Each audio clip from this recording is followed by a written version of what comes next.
নমস্কার, আমি জ্যোতিষী শ্রী শান্তনু শাস্ত্রী। আমার ভিডিওতে আপনাদের সবাইকে স্বাগত জানাই।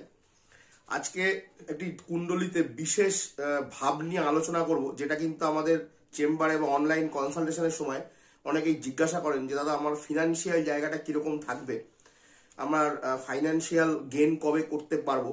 এটি কিন্তু একটি সমস্যা বা এটি একটি খুব কমন কোয়েশ্চেন। তা আমরা ফিনান্সিয়াল জায়গা দেখার জন্য আমরা কুণ্ডলিতে দ্বিতীয় ভাব বিচার করি এবং একাদশ ভাব বিচার করি। দ্বিতীয় ভাব হচ্ছে আমাদের ধন সম্পত্তি বা আমাদের অর্থের স্টেবিলিটি, আর একাদশ ভাব হচ্ছে আমাদের আয় বা ইনকামের সোর্স অফ ইনকাম। এই দুটো ঘরের লর্ড বা অধিপতিকে কিন্তু শুভ ভাবে থাকতে হবে, নাহলে কিন্তু ইনকামের জায়গা খুব একটা স্টেবল হবে না।